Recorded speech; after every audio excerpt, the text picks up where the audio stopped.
안녕하세요 여러분, 성공합시다. 성경은 이게 계시가 점점점 열어지잖아요. 그래서 우리가 점진적 계시라고 말을 해요. 근데 하나님의 뜻은 우리 삶에서도 이게 한순간에 다 깨달아지는 게 아니라 점점점 시간이 갈수록 더 선명해지고 분명하게 깨달아져요. 우리가 지금 다 같이 경험하고 있는 보육원 오병이어 사건도 시간이 지날수록 더 드러나는 하나님의 계획에 소름이 돋아요. 저희가 한국 보육원 리스트를 보니까 약 12,000명의 아이들이 있더라고요. 그래서 그 리스트를 가지고 하나하나 전화를 하다 보니까 생각보다 숫자가 주는 거예요. 왜냐하면 영아하고 유아가 있으니까 그 아이들은 고기를 먹을 수가 없잖아요. 그 숫자를 빼고 나니까 세상에나 진짜 보육원 반이 아니라 이번에 아예 전체를 다 먹일 수도 있겠더라고요. 근데 신기하게도 그 후원이 계속 들어오고 있는 거예요. 진짜 가능할 것 같아요, 여러분. 너무 가슴이 두근거리지 않나요? 이 일을 통해서 우리가 다 하나님의 크신 뜻을 알지 못해도 순종의 발걸음을 뗄 때 하나님께서 놀랍게 성취하신다는 것을 배워요. 우리 개인도 마찬가지예요. 무엇을 먹을까? 무엇을 입을까? 걱정하는 것이 아니라 깨어서 순종하면 모든 것을 책임져 주시는, 그것보다 더하여 주시는 하나님을 만날 수 있어요. 오늘 본문이 딱 그거예요. 아니, 본문의 흐름도 너무 신기해요. 우리가 오병이어 공부하다가 계속 이 보육원 오병이어 사건이 일어났고 또 때에 맞춰서 우리한테 필요한 말씀을 주셨는데 오늘 본문도 마찬가지거든요. 하나님께서 성공을 함께하는 우리 천국 패밀리들에게 작정하고 아예 가르쳐 주시는 것 같아요. 하나님의 특별가야 한번 보도록 할게요. 자, 누가복음은요, 누가가 이방인을 대상으로 예수님의 스토리를 아주 쉽게 예를 들어가면서 풀어가고 있어요. 마치 하나님께서 우리를 단체로 경험시키면서 말씀을 가르쳐 주시듯이요. 오늘 본문에서는 이스라엘의 자연을 통해서 천국 상속자로서의 우리의 자세를 알려주세요. 한번 볼게요. 22절 또 제자들에게 이르시되 그러므로 내가 너희에게 이르노니 너희 목숨을 위하여 무엇을 먹을까 몸을 위하여 무엇을 입을까 염려하지 말라. 목숨이 음식보다 중하고 몸이 의복보다 중하니라. 자, 우리는 바로 이전에 무슨 본문을 공부했죠? 예수님께서 제자들에게 재물을 엄청 막 챙기고 보관하고 쌓다가 하루아침에 죽은 미련한 부자 이야기를 하셨잖아요. 근데 그 다음으로 이 얘기를 이어가시는 거예요. 목숨을 부지하려고 무엇을 입을까 무엇을 먹을까 걱정하지 말라는 거죠. 목숨은 우리가 염려한다고 지켜지는 것이 아니라 하나님께 달려있다는 거예요. 자, 24절 까마귀를 생각하라. 심지도 아니하고 거두지도 아니하며 골방도 없고 창고도 없으되 하나님이 기르시나니 너희는 새보다 얼마나 더 귀하냐. 또 너희 중에 누가 염려함으로 그 키를 한 자라도 더할 수 있느냐. 그런즉 가장 작은 일도 하지 못하면서 어찌 다른 일들을 염려하느냐. 자, 새들은요 창고도 없고 고향도 없고 저장할 것도 없어요. 그런데 그런 공중의 새들도 먹이시는 분이 자기 외아들의 목숨까지 줄 정도로 소중히 여기는 자녀들을 먹이지 않겠냐는 거죠. 또 우리가 하루 종일 걱정한다고 우리의 수명을 한순간도 누릴 수 없다는 것을 깨달으라고 하시는 거예요. 자, 여기는 키라고 되어 있지만 세번역에 보면 수명이라고 되어 있거든요. 그러니까 우리는 우리의 수명을 어떻게 할 수 없는 존재들이에요. 그래서 내 생명의 주인이시고 그 생명을 주신 아버지께 맡기라는 거죠. 자, 27절 백합화를 생각하여 보라. 실도 만들지 않고 짜지도 아니하느니라. 그러나 내가 너희에게 말하노니 솔로몬의 모든 영광으로도 입은 것이 이 꽃 하나만큼 훌륭하지 못하느니라. 오늘 있다가 내일 아궁이에 던져지는 들풀도 하나님이 이렇게 입히시거든. 하물며 너희일까 보냐. 믿음이 작은 자들아. 자, 백합화로 비유를 하는데요. 백합화가 자기의 아름다움을 위해서 아무것도 노력하는 게 없다는 거죠. 그런데도 온갖 영화로 차려입은 솔로몬의 옷보다 더 아름답다는 거예요. 여러분 꽃을 보면 아시겠지만 정말 하나님이 만드신 거는 자세히 들여다보면 볼수록 그 정교함과 아름다움에 감탄할 수밖에 없잖아요. 하나님은 그 얘기를 하시는 거예요. 사람은 하나님의 솜씨를 따라갈 수 없잖아요. 또 아궁이에 들어가는 들풀조차도 아름답게 입히시는 아버지께서 어떻게 자식한테 더 잘 입히지 않겠냐는 말이에요. 문제는 믿음이 없다는 거에 있는 거죠. 하나님은 우리에게 영과 육을 주셨어요. 그러니 육에 필요한 것들을 당연히 공급하시는 분이심을 신뢰해야 하는 거죠. 자, 29절. 너희는 무엇을 먹을까 무엇을 마실까 하여 구하지 말며 근심하지도 말라. 이 모든 것은 세상 백성들이 구하는 것이라. 너희 아버지께서는 이런 것이 너희에게 있어야 할 것을 아시느니라. 다만 너희는 그의 나라를 구하라. 그리하면 이런 것들을 너희에게 더하시리라. 적은 무리여 무소하지 말라. 너희 아버지께서 그 나라를 너희에게 주시기를 기뻐하시느니라. 너희 소유를 팔아 구제하여 낡아지지 아니하는 배낭을 만들라. 곧 하늘에 준비된 바 다함이 없는 보물이니 거기는 도둑도 가까이 하는 일이 없고 좀도 먹는 일이 없느니라. 자, 여기에서 이방인들은요, 혈통의 문제가 아닌 하나님을 아버지로 여기지 않는, 하나님을 모르는 사람들을 말해요. 그들은 아버지가 없으니까 당연히 먹을 것, 입을 것을 걱정할 수밖에 없죠. 자나깨나 근심할 수밖에 없어요. 그런데 창조주 하나님의 자녀인 우리는 달라요. 책임져 주신 아버지가 계시는 거죠. 그 아버지는요, 우리가 필요한 것이 무엇인지 우리보다 더 잘 아세요. 또 마음은 있는데 능력이 없는 그런 육신의 아버지하고는 차원이 틀린 정말 전지전능하셔서 또 능력이 있으셔서 뭐든지 다 해주실 수 있으신 분이에요. 여러분, 우리의 자녀와의 관계를 한번 생각해 보세요. 우리 자녀들 중에서 오늘 우리 엄마가 나한테 밥을 줄까? 나한테 입을 옷을 줄까? 이렇게 걱정하는 자녀 있나요?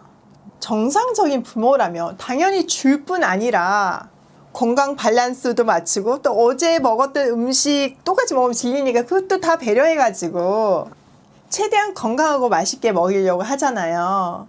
재성이 있는 우리도 이런 생각을 하는데 하나님은 오직 하시겠냐고요. 그러므로 우리가 해야 될 일은 걱정하는 것이 아니라 그의 나라를 구하는 거예요. 이 말은 우리 삶을 통치하시는 하나님의 주권을 인정하라는 말이에요. 하나님이 통치하시는 나라를 구하는 자는 하나님의 자녀이고 그 자녀들의 삶에 필요한 것은 하나님께서 공급해 주신다는 말이죠. 그러면서 또다시 두려워하지 말라고 말씀하세요. 우리가 얼마나 두려워하는지 하나님은 알고 계시는 거죠. 아버지께서 아버지의 나라를 자녀에게 주기를 기뻐한다고 말씀하세요. 그 자녀는 당연히 우리예요. 자, 그 증거를 제가 보여드릴게요. 로마서 8장 12절 한번 볼게요. 14절. 무릇 하나님의 영으로 인도함을 받는 사람은 곧 하나님의 아들이라. 하나님의 영으로 인도함을 받으면 하나님의 아들이래요.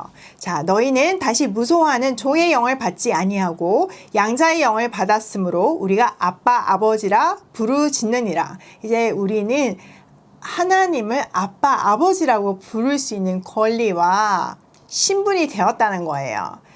16절. 성령이 친히 우리의 영과 더불어 우리가 하나님의 자녀인 것을 증언하시나니. 성령께서 우리가 하나님의 자녀인 것을 우리와 더불어 증언하고 계시대요. 자, 17절. 자녀이면 또한 상속자 곧 하나님의 상속자요 그리스도와 함께한 상속자니 우리가 그와 함께 영광을 받기 위하여 고난도 함께 받아야 할 것이니라. 자, 자녀이면 당연히 상속자인데 그리스도와 함께 영광을 받으려고 고난을 받으면 우리는 그리스도와 함께 공동 상속자가 된대요. 여러분은 천국 상속자이세요. 그럼 뭐가 더 필요하세요? 뭐가 걱정이 되시나요? 그러면서 놀랍게도 우리에게 소유를 팔아서 구제하라고 해요. 낡아지지 않는 배낭을 만들라고 해요. 그거는 하늘에 둔 것이기 때문에 누가 훔쳐갈 수도 없고 상하지도 않는다는 거죠. 구제가 얼마나 중요한 건지. 또 하나님은 뭐 잠언이나 또 여러 곳에서 보면 가장 어렵고 가난한 자에게 한 것이 나한테 한 것이라고 얘기를 하시잖아요. 구제라는 것은 하나님을 공경하는 거하고 같은 거. 하나님 사랑, 이웃 사랑은 우리의 특권이자 의무인 것을 말씀하시는 거예요. 여러분, 가끔 드라마나 영화 같은 데 보면 기업의 상속자가 신입사원으로 들어와가지고 훈련을 받는 그런 스토리들이 있죠. 그 신입사원이 가장 낮은 자리에서 불평등을 겪고 굳은 일을 한다고 해서 그 사람의 마음이 미래에 대한 염려와 걱정으로 가득 찰까요? 전혀 아닐 거예요. 왜냐하면 결말을 알고 있으니까요. 또 자신의 신분이 상속자이니까요. 마찬가지예요. 우리가 이 땅에서 무슨 일을 하고 있든지 또 사람들로부터 어떤 대우를 받고 있든지 그게 상처가 되는 것이 아니라 오히려 당당할 수 있어요. 오히려 그 문제를 푸는 사람이 될 수 있어요. 그 신입사원 상속자도 나중에 그때 본 문제들을 푸는 사람이 되지 않겠어요? 마찬가지예요. 우리 눈에 보이는 문제들은 우리의 사명인 경우가 많아요. 그 문제를 풀면서 우리는 아름다운 세상을 만들어 갈 수 있는 거죠. 그 문제 푸는 일이 우리의 직업이 되기도 하고 또 여러 가지 형태로 아름다운 세상을 만들어 가게 하는 거예요. 이 땅에서 천국을 확장시킨다는 것, 하나님의 나라가 이 땅에 임한다는 것, 다 그런 의미예요. 우리가 천국 시민이고 하늘나라의 상속자라는 거는 굉장히 추상적인 의미이거나 아주 먼 얘기가 아니에요. 굉장히 현실적이고 구체적이고 실질적인 이야기예요. 여러분, 저도 식품 사업을 준비하다가 지금 갈비 사건을 만난 거잖아요. 저는 처음에 그냥 고기를 준비했을 뿐이고 보육원 아이들한테 내가 할 수 있는 만큼 먹일 생각이었어요. 근데 하나님 아버지는 제 마음을 받으시고 하나님의 스케일대로 전국의 보육원 아이들을 다 먹이시잖아요. 더하여서 저에게는 방향을 보여주셨어요. 그러면서 저는 보육원 아이들을 먹이는 것이 이 식품 회사의 사명이구나를 깨닫는 거죠. 더 나아가서 늘 꿈꾸고 있던 북한의 굶주린 아이들을 먹이는 회사로 준비시키고 있구나를 깨닫게 되는 거죠. 여러분, 회사에 보면 일 잘하는 사람이 있고 못하는 사람이 있어요. 근데 그냥 한 회사로 굴러가고 성장하는 거잖아요. 마찬가지예요. 내가 너무 부족하지만 하나님의 동력자가 될 때 하나님의 꿈이 내 꿈이 되고 하늘의 지혜로 회사를 경영할 수 있는 거예요. 너무 부족하니까 은혜와 긍휼을 계속 구하면서 열심히 문제를 풀어가는 거예요. 그 문제를 풀다 보면 어느새 세상이 하나님의 충만으로 충만해지는 것을 볼 수 있어요. 이렇게 하나님의 상속자로 산다는 것은 너무나 기대되고 신나는 일이에요. 여러분, 상황에 움츠리지 말고요. 세상에 기죽지 말고요. 가슴을 펴세요. 우리는 하나님의 자녀이고 천국 상속자들이에요. 많은 분들이 제게 말씀으로 회사를 경영한다는 것이 뭐냐고 많이 물어보시더라고요. 이런 것들이 사실 구체적인 적용 사례예요. 성경의 원리대로. 또 하나님이 인도하시는 대로 회사를 경영해 가는 거죠. 제가 2008년에 하나님을 뜨겁게 만나서 한국으로 돌아오고 2011년에 처음 퓨리탄을 세웠어요. 그때 제가 청년 말씀 사역을 엄청 열심히 하고 있었거든요. 그때도 제가 전국의 청년들을 모아서 말씀으로 모여보겠다고 이리 뛰고 저리 뛰고 하던 때예요. 또 그때도 전국의 청년들을 카톡방으로 묶어가지고 전략을 세우고 아이디어를 나누고 있었어요. 근데 무슨 일이 벌어졌는지 아세요? 제가 네이버 1위에 뜬 거예요. 네이버 메인 페이지에 뜬 거예요. 그때 상황은 사실 회사를 시작했지만 정말 비즈니스가 오리무중이었고 지지도 안 되는 상황이었어요. 근데 네이버 메인에 제가 뜬 거죠. 제목이 한 달에 30억 벌다가 뭐 한국 돌아온 39세 어쩌고저쩌고 뭐 하여튼 굉장히 자극적인 제목이었지만 제 스토리였어요. 더 정확하게는 하나님의 스토리인 거죠.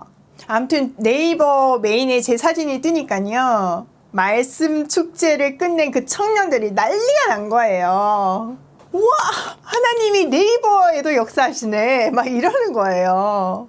멀리 계신 하나님, 성경 속에 갇혀 계시는 하나님이 아니라 그들 눈에 가장 핫한 네이버도 주관하시는 능력의 하나님이심을, 살아계신 하나님이심을 단체로 경험시키시더라고요.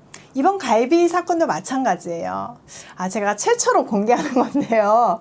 저희 식품회사 이름이 주식회사 이즈굿이에요.